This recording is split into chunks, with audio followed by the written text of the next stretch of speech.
brother and sister, when someone carries an avoidant nature, it can be hard to read them, hard to understand them, and even harder to feel close to them. They are not the type to openly express every thought, every feeling, or every concern. In fact, they might seem like they've built a fortress around their heart, a place guarded with thick walls, high gates, and a keep-out sign to anyone who might try to come too close. But here's the truth.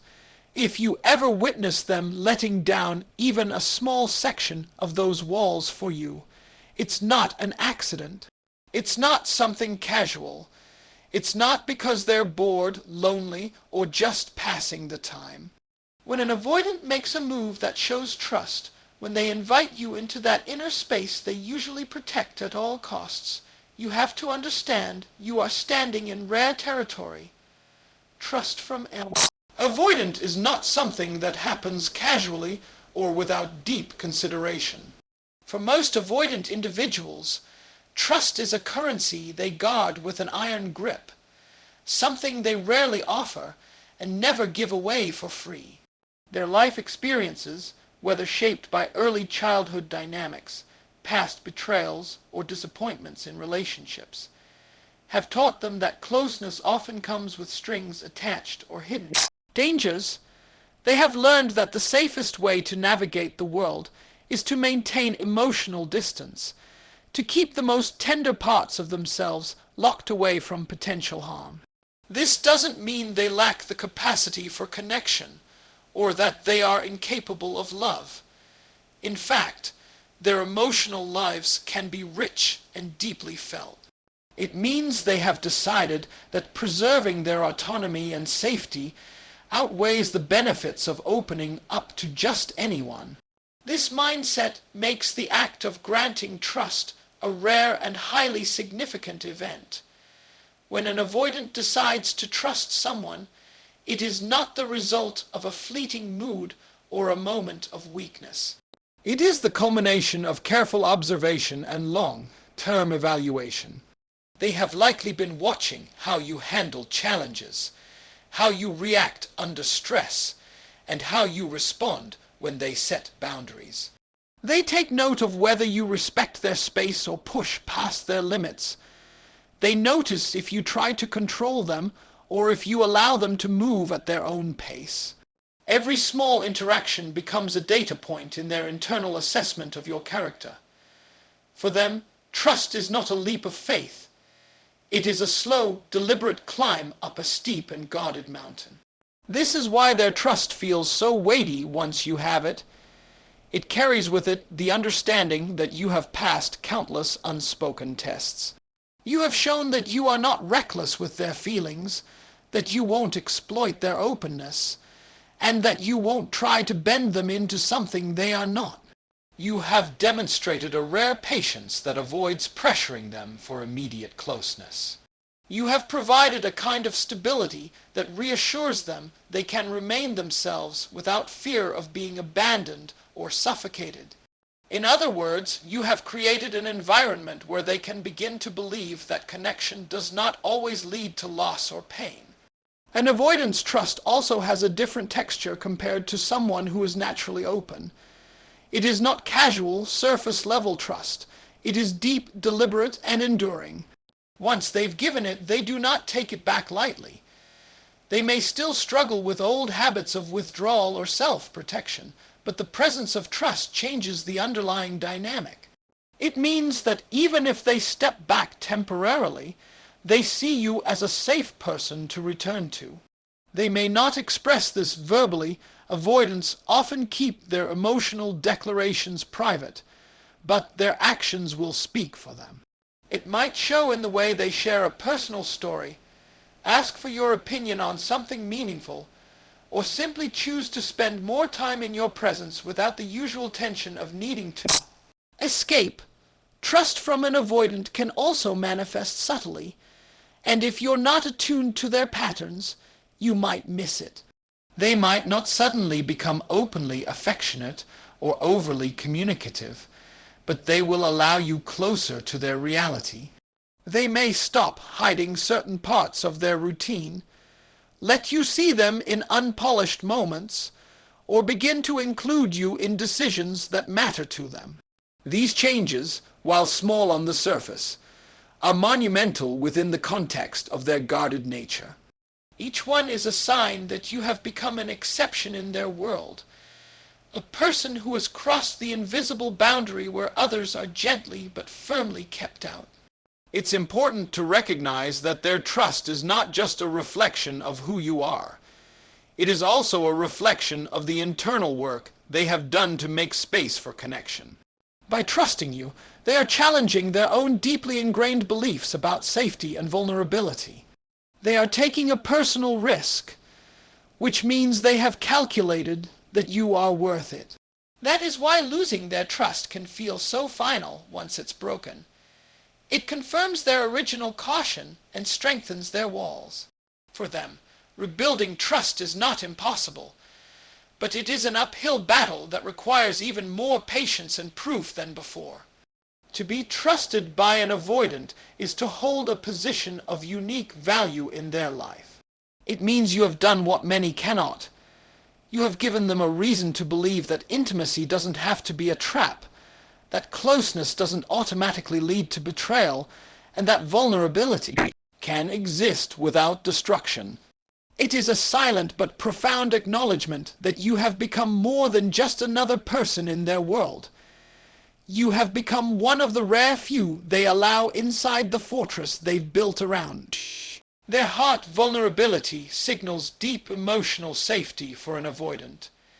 And this is something that does not come naturally or easily for them. For most avoidants, vulnerability is tied to a sense of exposure that feels dangerous, almost like standing unprotected in the open during a storm. They are used to managing their own emotions privately, processing difficulties alone, and keeping even the most intense feelings locked away from others. This is not because they lack emotions, in fact. They often feel things very deeply, but because they have learned through experience that opening up can invite judgment, control, rejection, or betrayal. Over time, this conditioning has taught them to rely on themselves above all else, to present only the parts of themselves that feel safe to share, and to keep the rest hidden far beneath the surface. When an avoidant chooses to be vulnerable, it is not a careless act. It is a calculated decision made in the presence of someone they feel they can truly rely on. They have to believe that their words will not be twisted, their fears will not be dismissed, and their weaknesses will not be used against them. This means that the presence of vulnerability is a clear indicator that they feel emotionally safe with you. They are not simply speaking to be heard. They are revealing a side of themselves that they rarely allow anyone to see. In their world, emotional safety is not assumed. It must be proven over time through consistent actions, respectful communication, and a demonstrated ability to handle their boundaries without pushing past them. Vulnerability for an avoidant can take many forms. It might look like them opening up about a difficult past experience they have never shared before. It could be them expressing an insecurity or doubt that they usually keep hidden to protect their image of independence. Sometimes it's them showing emotion in real time, allowing tears to fall in your presence instead of leaving to collect themselves, or letting you see frustration or sadness without masking it. Humor or detachment. It can also be more subtle, like them admitting they need help with something they normally handle on their own, or reaching out for comfort in a moment of stress. Each of these acts represents a breach in the walls they have built, a temporary lowering of defenses that requires immense trust. One of the reasons vulnerability is so significant for an avoidant is because it disrupts their core coping mechanisms. Avoidants often manage their relationships by controlling the amount of emotional exposure they allow. This control gives them a sense of security. They decide what others can know, and they decide when to retreat. Being vulnerable means surrendering some of that control, even if just for a moment. It means taking the risk that the person they are opening up to might misunderstand, judge, or fail them. That risk can feel overwhelming, which is why they reserve it for very few people. The fact that they are willing to take that risk with you is evidence that they see you as a safe harbor, a person who can handle the truth of who they are without turning it into a weapon. Creating the conditions for this level of vulnerability requires patience and an understanding of their pacing. Avoidants do not respond well to being forced or rushed into opening up. Pressure often makes them retreat further, reinforcing their belief that closeness is dangerous. Instead, they need space to approach vulnerability on their own terms, knowing that the door will still be open when they are ready. Emotional safety is built through consistent respect for their boundaries, active listening without interruption or criticism, and the absence of manipulative tactics. Over time, these behaviors create a foundation strong enough for them to take the leap into vulnerability. When they do, it's important to treat it with the gravity it deserves. Dismissing or minimizing their feelings in that moment can undo months or even years of gradual progress. Similarly, overreacting or rushing in with intense displays of emotion can overwhelm them and cause them to retreat again. The key is to meet their openness with steady, calm acceptance, listening fully, responding with empathy, and showing that their truth is safe in your hands. Vulnerability is not just about what they share. It's about how they feel when they share it. If they walk away from the conversation feeling lighter instead of burdened, understood instead of judged, and connected instead of exposed, it reinforces the belief that it is safe to be open with you again in the future. This is how emotional safety becomes a cycle rather than a single event. Each time they take the risk and it is met with care, the walls lower a little more, the trust deepens, and the connection grows stronger. For an avoidant, vulnerability is not a weakness but a form of courage. It requires them to confront fears that have shaped much of their relational life, and to risk outcomes they have spent years avoiding. It is a profound signal that they not only see you as trustworthy, but also believe that with you, they can show up fully as themselves without the constant need to self-protect. This is why vulnerability from an avoidant is not just a moment. It is a revelation of how deeply they value and trust the relationship, patience and non-judgment build connection with an avoidant in ways that direct effort or pressure never could. Avoidants are naturally cautious when it comes to emotional closeness, often approaching relationships with a sense of guarded observation. They are measuring not just what you say, but how you act over time, looking for consistency that reassures them you are not simply performing kindness to get something in return. Patience signals to them that you understand relationships cannot be forced, that you are willing to allow connection to grow at its natural pace instead of trying to dictate the timeline.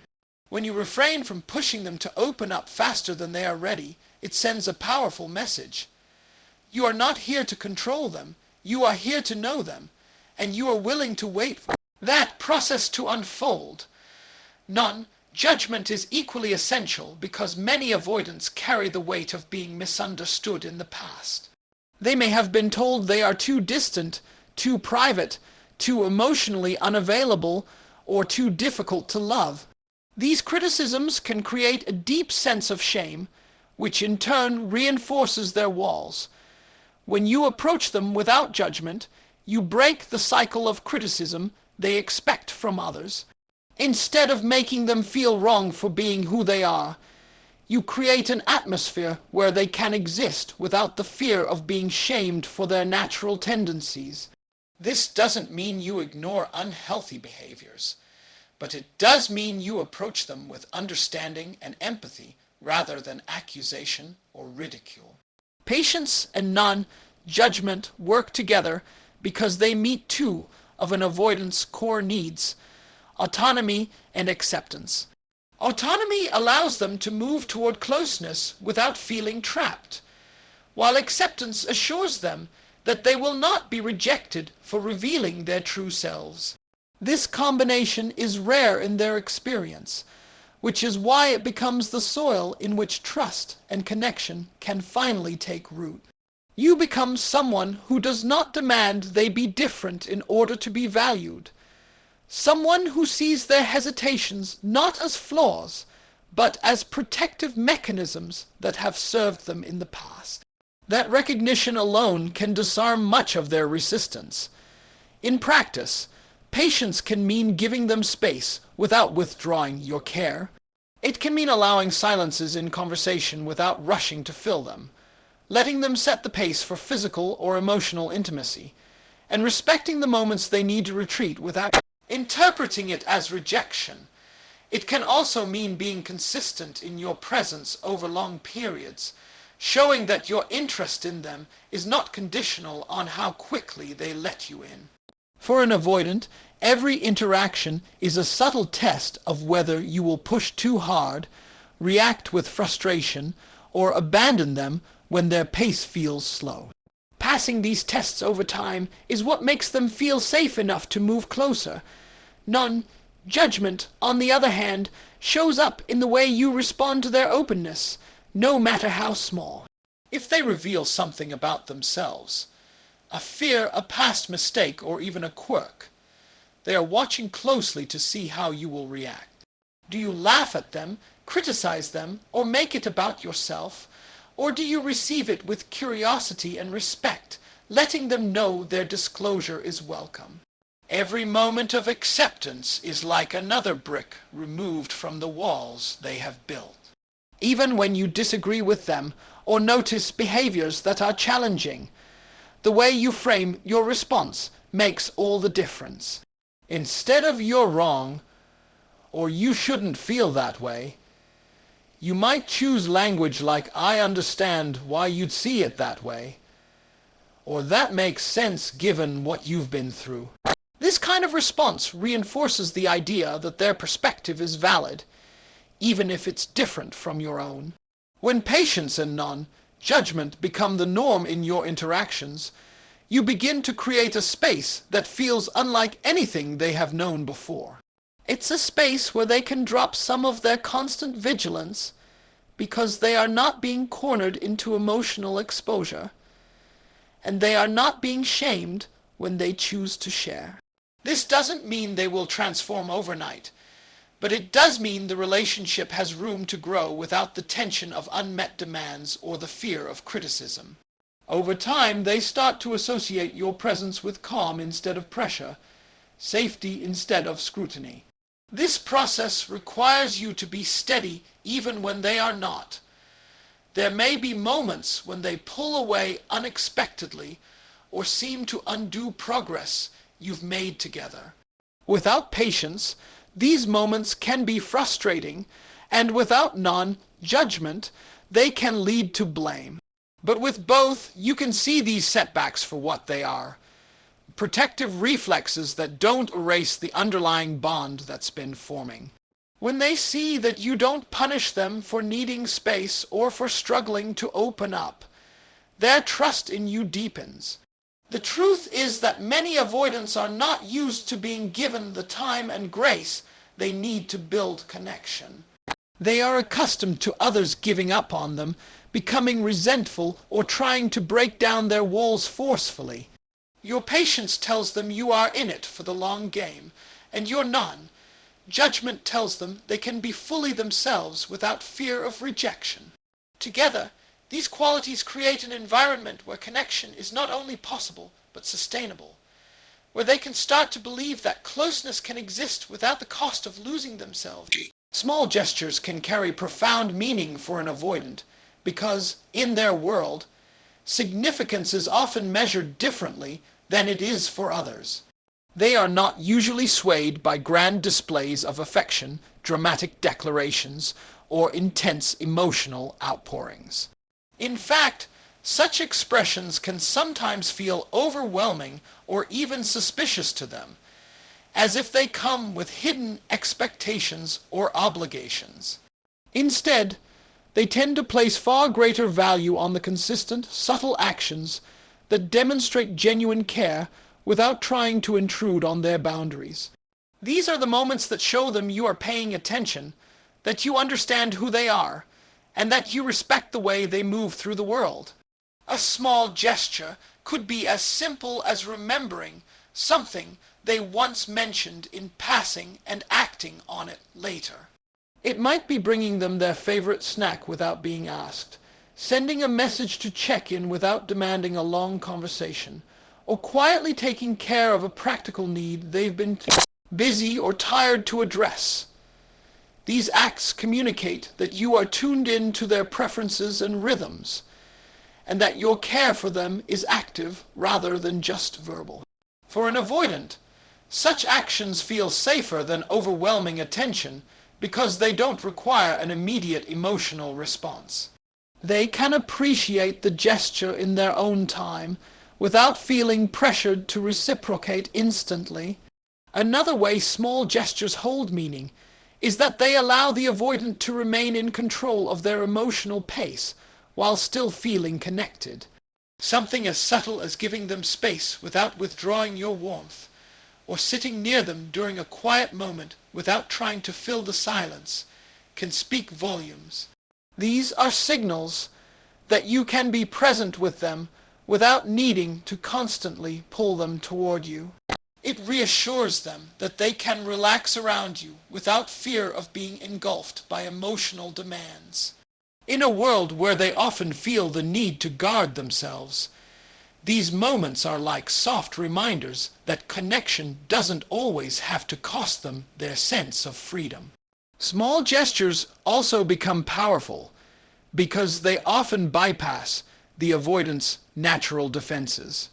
Large or intense expressions of care can trigger their instinct to pull back, but a thoughtful, low-pressure action can slip past that guard in a way that feels unthreatening. They might not react outwardly in a big way, there may be no immediate show of gratitude or affection, but internally they are taking note. These moments accumulate quietly, each one adding to the foundation of trust and security that allows them to slowly let their guard down. In many cases, these gestures are most meaningful when they align with the avoidant's unspoken needs. This might mean offering help without making them feel incapable, giving reassurance without forcing them into a vulnerable conversation, or showing appreciation in a way that matches their communication style. If they value independence, the gesture might be respecting their decision-making process without interference. If they value privacy, it could be honoring their boundaries without making them feel guilty for having them. These actions show that you not only notice their needs, but also respect their individuality. Consistency plays a key role in how small gestures impact an avoidant. A single thoughtful act may be appreciated, but it's the repeated pattern over time that creates lasting meaning. Each time you follow through with a gesture that honors their space and still communicates care, you reinforce the idea that your connection is reliable and non-threatening. Over time, these seemingly small moments can carry more weight than any grand romantic gesture, because they are rooted in an ongoing demonstration of understanding and respect. Small gestures also give the avoidant the opportunity to reciprocate in their own way. While they may struggle with overt displays of affection, they are often more comfortable expressing care through actions than through words. When they experience consistent small gestures from you, they may feel more comfortable offering their own in return. This could be fixing something for you without being asked, remembering details that matter to you, or making small adjustments to include you in their life. In this way, these gestures create a language of care that works for both of you, one that doesn't rely solely on verbal affirmations or intense emotional exchanges. The beauty of small gestures for an avoidant is that they can accumulate into something much greater over time. While each individual act may seem minor, together they form a tapestry of trust and safety. They tell the avoidant again and again that they are seen, understood, and valued exactly as they are. They show that you are willing to meet them where they are instead of demanding they meet you on your terms. And they demonstrate that love and care can be expressed in ways that feel comfortable for both people, allowing connection to grow naturally without forcing it into a mold that doesn't fit. Letting you in is a significant emotional risk for an avoidant because it means challenging the very strategies they have relied on to feel safe in relationships. Avoidants often construct an inner world that is carefully protected, a place where they can control who gets access and how much they reveal. This guardedness is not simply a personality quirk. It is often the result of past experiences where vulnerability led to pain, betrayal, or rejection. Over time, they learned that self-reliance is the surest way to avoid emotional harm, and they built strong internal walls to ensure no one could get close enough to hurt them again.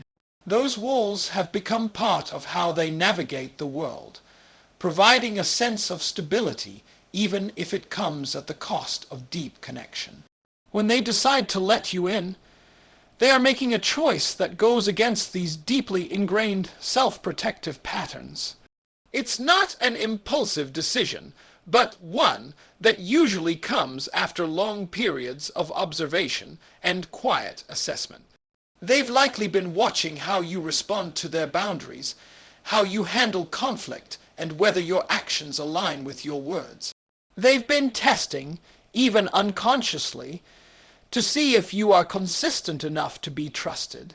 By the time they choose to open up, they have decided that you are worth the potential cost of being hurt. That decision alone carries enormous weight because it represents a shift in their view of what's possible in a relationship. The risk is not just about the fear of betrayal, it's also about the fear of losing themselves. For many avoidants, closeness can feel like a threat to their independence and identity. They may worry that once someone gets too close, they will be expected to change, to give up personal space, or to meet emotional demands they can't sustain. Letting you in means they are betting on the possibility that you will not try to reshape them, that you will accept them as they are rather than as you wish they would be. This level of trust is rare for them, and it comes with the hope that connection doesn't have to mean surrendering autonomy. When they take this step, they are also confronting the possibility of emotional discomfort. Allowing someone into their private world means there will be moments when they feel exposed, moments when old fears and insecurities rise to the surface. They may feel the urge to retreat, to put the walls back up, to return to the safety of distance. The fact that they continue to engage despite those feelings is a testament to the value they place on your presence in their life. Even if they struggle with consistency, the act of letting you in signals that you have reached a place in their heart where very few people are allowed to go. For the avoidant, this risk also carries the potential for lasting consequences. If the trust they've extended is broken, it reinforces the belief that closeness is dangerous, making it even harder for them to open up in the future. This is why their act of letting you in should never be taken lightly.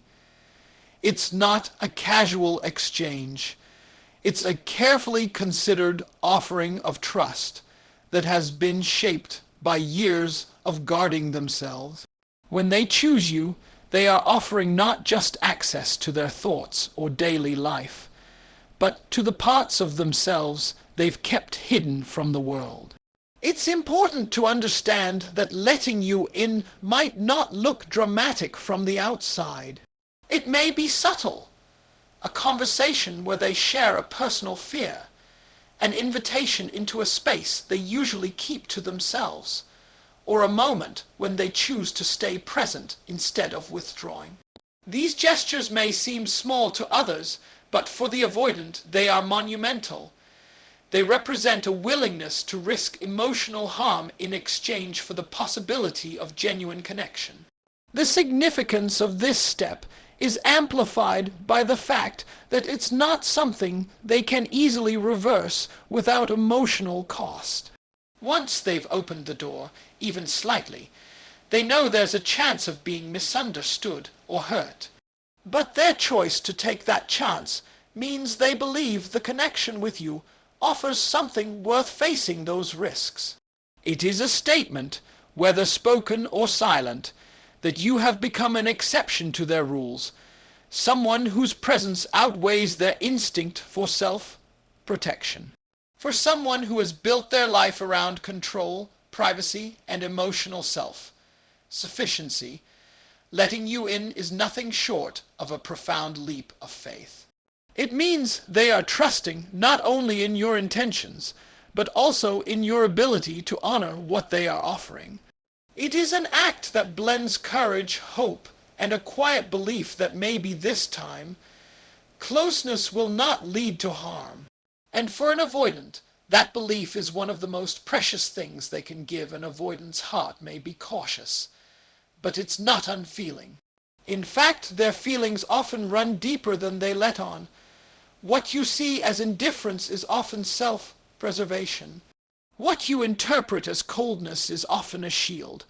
But when they lower that shield, it's a declaration, silent but powerful, that you are more than just another person in their life. You are someone who has met them in their guardedness and didn't run. You are someone whose presence has taught them that maybe, just maybe, they can experience closeness without losing themselves.